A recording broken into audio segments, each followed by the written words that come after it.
Welcome back to the Grand Slam channel. Today is Wednesday, April 9th. We got a full slate of MLB and NBA. Quick recap of yesterday. I told you about those tacos. Two of the three did not hit. With Jalen Brunson back, I knew that taco will spoil, especially with only a 2-point discount. Same thing with the NHL. NHL taco has been a bust. I think the last taco that hit was a couple weeks ago.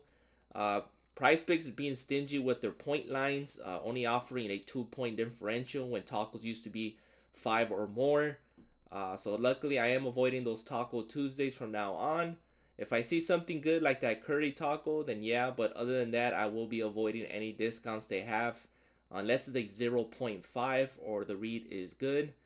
But let's get started to today. But quick recap on the two-man for the day two of the Latter Day Challenge. That was a good read. Unfortunately, it did not hit. Gobert was in foul trouble, and Missy only played 19 minutes in that game. It became a blowout, which is going to be common in the last week of the NBA season. So we're going to target those games that have a meaningful outcome for playoffs. Obviously, today's top game, all eyes are going to be on that Lakers and Mavericks game. I'm going to avoid it completely.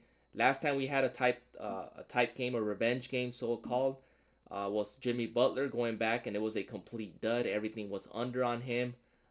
I still think it's Luka. I mean, he can go over on every prop. As you can see, his points is all the way up to 31.5. Obviously, he has a ceiling of 50 points every game, especially going against his old team. But I'm going to avoid this game.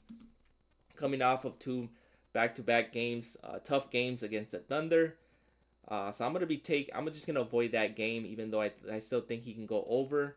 But all eyes are gonna be on that. Big reason why his lines are inflated. If anything, I'll probably take a key role player, like Reeves or Spencer Dinwiddie or something like that in that game. But let's get started for NBA. First one that I do like is Sabonis. Every prop has a 52.6% hit rate to go over on DG. The matchup is there. He always plays very well against Denver.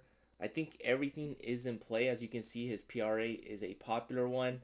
I do like his rebounds. Most likely, I'm going to be pivoting to his Gabi rebounds, either at 9.5 or 10.5. But definitely going to have some Sabonis in my slips. Fantasy score is also in play. So you can see his past five's gone over. Past 10, he's only missed his once. And then the matchup is there for him to go over against Denver. So fantasy score is definitely in play. Obviously, Sacramento, it's a meaningful game. Sacramento is still fighting for a playoff spot. Denver's pretty much in. They're just working on seeding. So obviously, it is a meaningful game. So which is why Sabonis will be on my slip. Jokic is there too. You can also target his rebounds. I do like his rebounds a lot as well. Next up is Quentin Grimes. This one has a 53.4% hit rate to go over. The matchup for him is there to go off. I do like his points. Most likely I will pivot to his points Gabi. This one has been bumped. It was at 23.5. It's all the way up to 25.5. Just got recently bumped right before I started this video. Was at 24.5. You can probably still get it at that on other platforms. But I'm just going to pivot to his Gabi here on Price Picks. Might be a Gabi day today, it seems like. Next up is Kobe White, and for this I'm very confident that he can go over on his regular lines.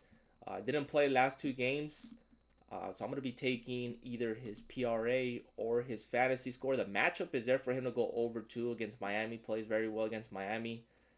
But for this one, probably just going to pivot to his fantasy. Overall, I think he's going to have a good game, especially with the couple games he had off. So I'm going to be pivoting to that.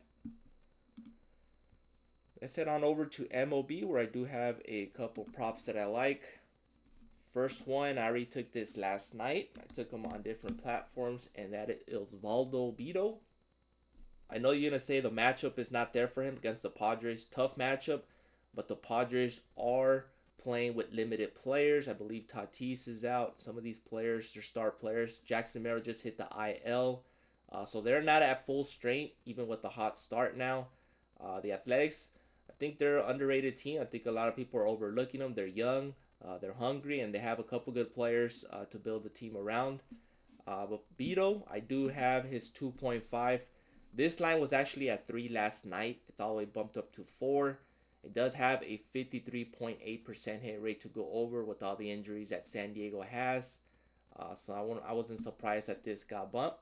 But I was able to get it at 3 and 2.5 on other platforms on Underdog and Chalkboard and Sleeper as well. But I do have Beetle on my slip for MLB. Next one's going to be Kevin Gausman. I think his strikeout line is a little bit too high, especially in this matchup against the Red Sox.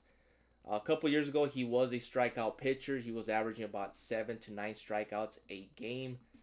His velocity has dipped a little. He is up there in age now as well. I'm going to be taking the under on this as soon as Price Picks loads up.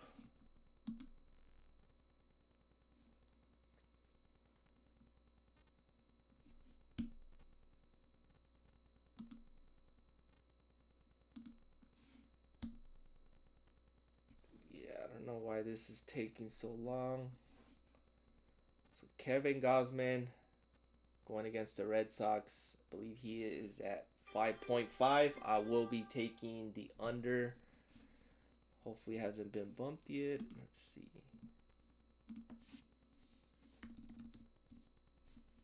5.5. I will be taking the under on that.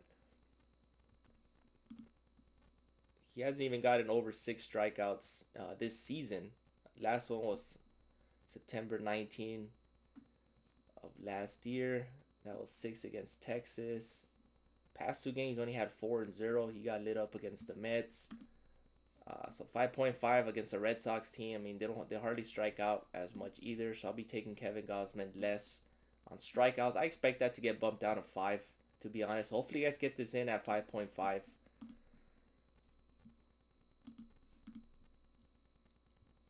Next up, let's head on over to one more for hits allowed.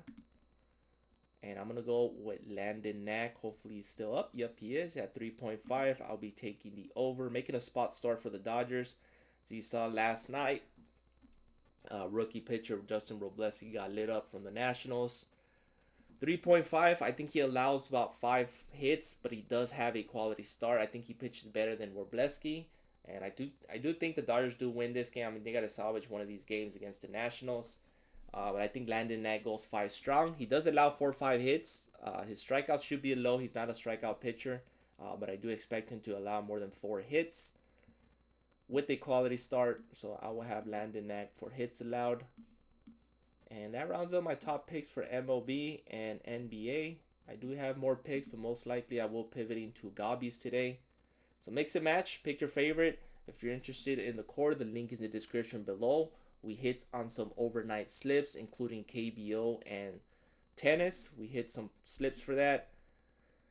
Other than that, if you want to see all my slips across all platforms, which we swept on Underdog yesterday, and a couple sleeper ones, as well as Chalkboard, the link is in the description below. But other than that, have a great day and see you guys in the next one.